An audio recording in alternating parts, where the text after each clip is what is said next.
Every day, millions of women eat less, move more, and still watch their waistline expand.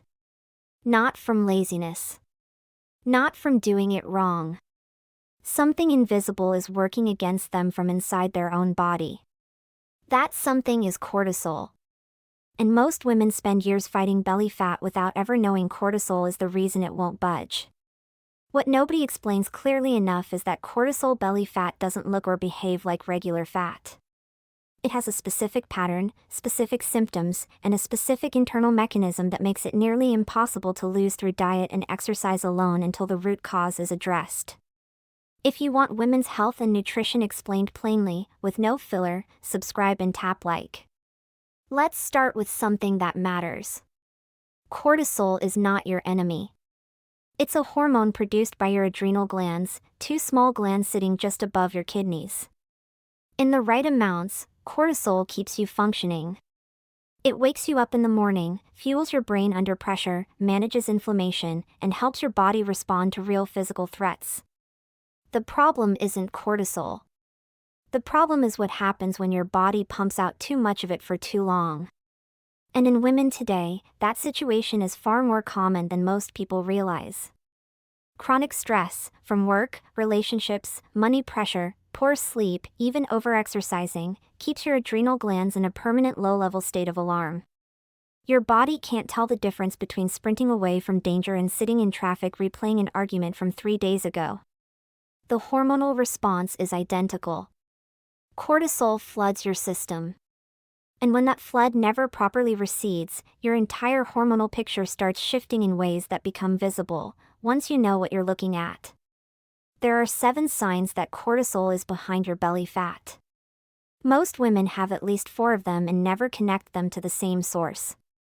The first sign is fat that collects specifically in the lower abdomen, above the hips and below the navel. This is the most recognizable sign of cortisol-driven weight gain, and it looks different from fat gained through overeating. Standard calorie surplus fat distributes fairly evenly. Cortisol fat goes deep, into the visceral region, sitting around your organs rather than just under the skin. You can have relatively slim arms and legs and still carry a hard, rounded belly that feels almost separate from the rest of your body. Women describe it as a belly that appeared almost overnight, or that arrived after a particularly brutal stretch of their lives. That description is usually accurate. Here's the mechanism.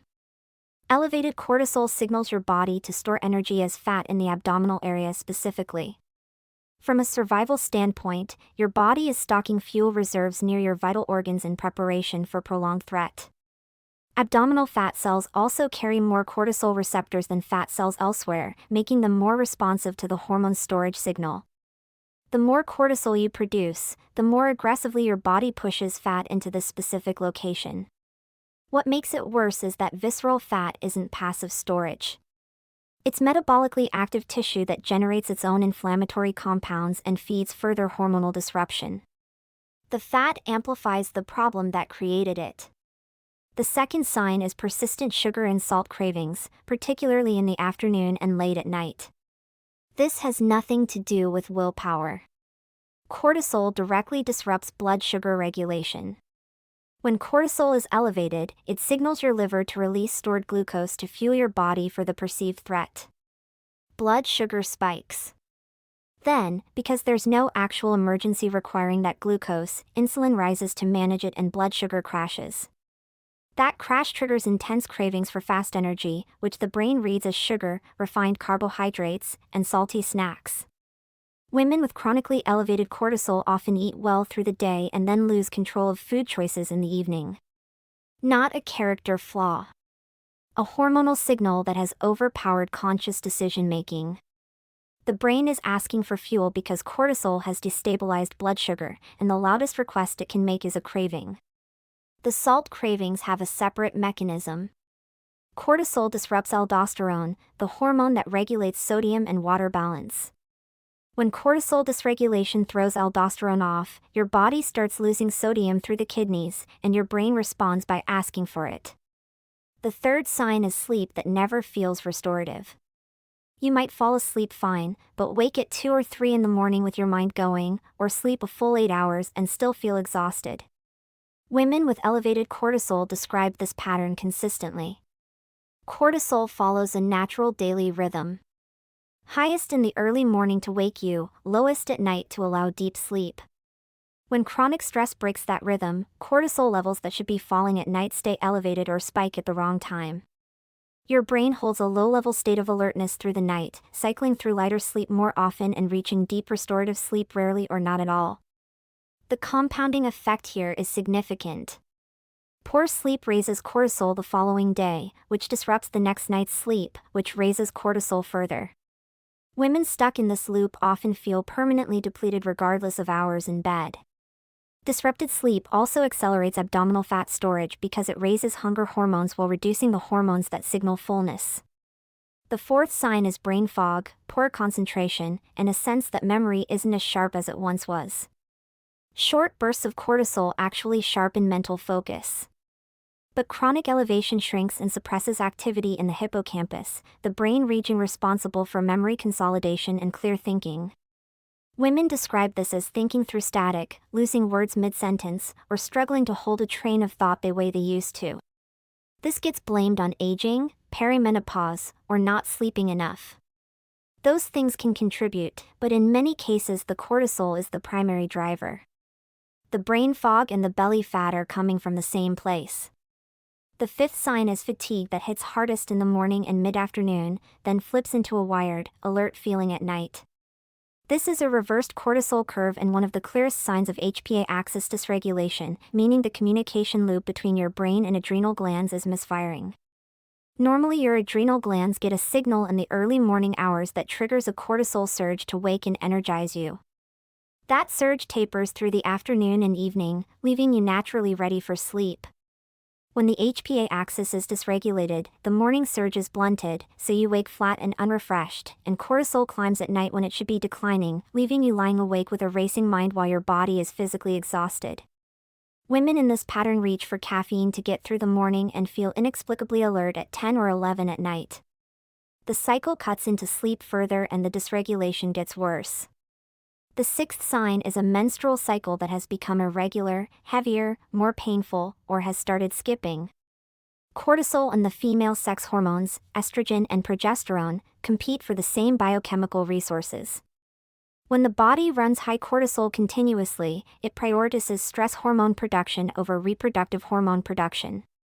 Survival logic. Your body suppresses reproduction when it believes a threat is ongoing. In practical terms, chronically elevated cortisol suppresses progesterone production specifically. Progesterone drives the second half of your menstrual cycle. When progesterone drops relative to estrogen, a state called estrogen dominance, women get heavier periods, worse PMS, more bloating, breast tenderness, and mood disruption in the days before their period. Left unaddressed, cycles can become erratic or stop. The connection between stress hormones and menstrual health is rarely explained clearly to women, but it's one of the most significant downstream consequences of chronic cortisol elevation. If this is helpful, take a moment to like this video. It helps more women find it. Subscribe so you don't miss what's coming. Tell us in the comments how long you've been dealing with belly fat that won't move despite doing everything right. You're not alone in this. The seventh sign is that your thyroid feels off, even when your blood tests come back normal. Cortisol directly suppresses thyroid hormone conversion. Your thyroid produces T4, which is largely inactive. To be used, T4 has to convert into active T3, primarily in your liver and gut. Chronic cortisol elevation impairs that conversion.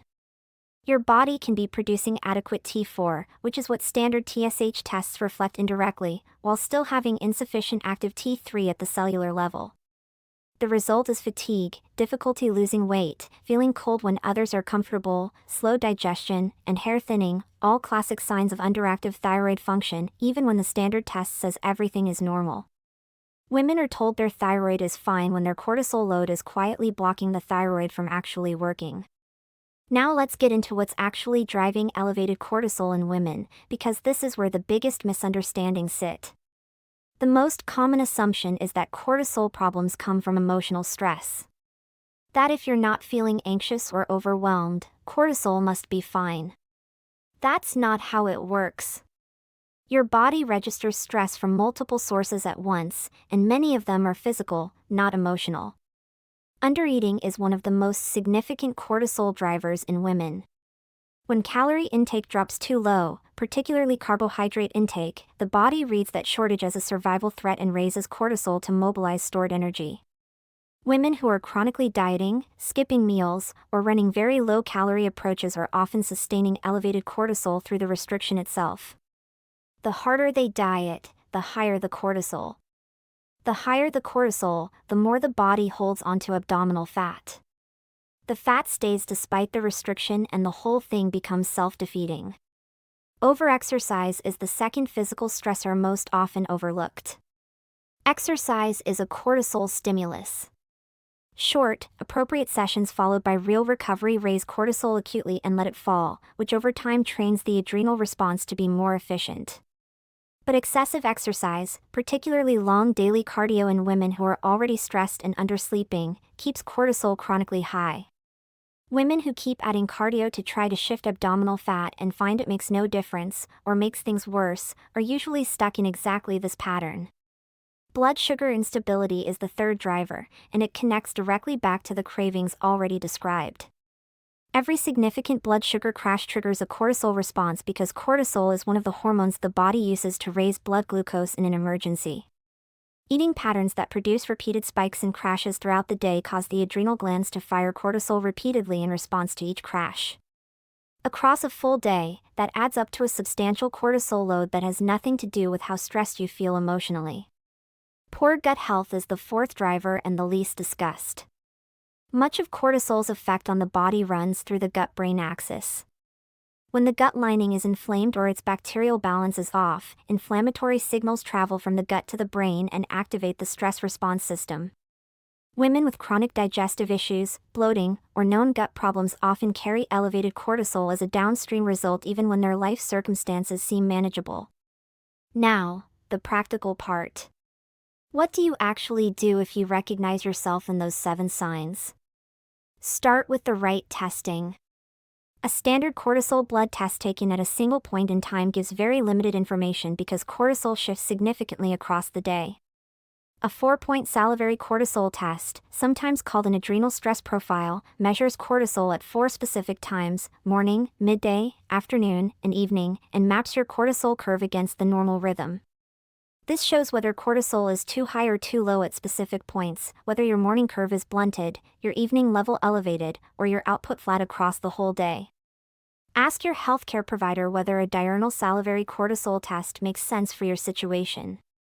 The second test worth asking about is a fasting insulin test. Most standard panels check fasting glucose but not fasting insulin. Insulin can be chronically elevated, a state called hyperinsulinemia, while fasting glucose still reads normal. Elevated fasting insulin means the body is producing increasing amounts to manage blood sugar, which generally means insulin resistance is developing. Cortisol drives insulin resistance by raising blood glucose repeatedly and forcing the pancreas to compensate with more insulin each time. A fasting insulin above roughly 10 microunits per milliliter, even with normal glucose, is worth a conversation with your doctor about what it means for your metabolic health. The third test is a full thyroid panel that includes free T3, free T4, and reverse T3, not just TSH. Standard TSH testing doesn't give a complete picture of thyroid function at the cellular level. Reverse T3 is worth knowing about specifically.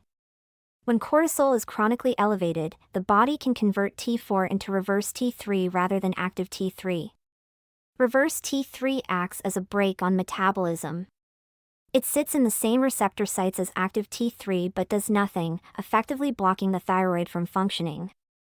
Women with high reverse T3 often feel hypothyroid despite normal TSH, and this pattern is directly linked to chronic cortisol elevation. On the nutrition side, there are things consistently supported by research when it comes to lowering cortisol and shifting abdominal fat in women once the hormonal picture is clear. Eating enough is non-negotiable. Specifically, eating enough carbohydrates. This is counterintuitive for women who've been told carbohydrates cause fat gain. Adequate carbohydrate intake is one of the most powerful signals your body can receive that food is available and the threat has passed. Very low carbohydrate diets raise cortisol in many women, particularly those already stressed or sleep deprived. This doesn't mean refined sugar and processed food. It means enough whole food carbohydrates, root vegetables, legumes, fruit, whole grains, to maintain blood sugar stability and tell your adrenal glands the coast is clear. Protein at breakfast matters more than most women know. Eating protein within the first hour of waking, before caffeine where possible, blunts the morning cortisol spike and stabilizes blood sugar through the first half of the day. Women who skip breakfast or eat only fruit or coffee in the morning are missing one of the most effective opportunities to shift their cortisol curve from the start of the day. Sleep timing matters as much as duration. The body does the bulk of its cortisol regulation and hormonal repair between 10 at night and 2 in the morning. Women who consistently go to bed after midnight, even sleeping a full 8 hours, miss that repair window. Getting to sleep before 11 where possible has a real effect on cortisol regulation over time. Resistance training, not more cardio, is the exercise approach that consistently supports cortisol reduction and abdominal fat loss in women. 2 to 3 sessions of strength training per week raises growth hormone, preserves muscle mass, improves insulin sensitivity, and produces a short cortisol spike that resolves quickly and trains the adrenal response. Long daily cardio sessions in women who are already cortisol burdened tend to make the problem worse. One more thing worth saying clearly. Cortisol belly fat is not a cosmetic concern. Visceral fat, the deep abdominal fat cortisol drives, is the most metabolically dangerous type of body fat there is. It generates inflammatory compounds that damage blood vessel walls, drive insulin resistance, disrupt the liver's cholesterol regulation, and raise cardiovascular disease risk. This is fat you can't see on the outside, wrapping around your liver, intestines, and heart, quietly raising your long-term disease risk. The 7 signs covered today are not minor inconveniences to push through with more willpower and fewer calories. They're your body communicating clearly that something in its internal environment needs to change. And that change is not more restriction and more cardio. It's reducing the total stress load your adrenal glands are carrying, which means addressing sleep, food, blood sugar, movement, and in some cases getting clinical support at the same time. If you recognize yourself in this, the problem is not discipline. A hormone that has been elevated too long is telling your body to hold on to fat for survival. Once you understand that, you can stop fighting your body and start working with it.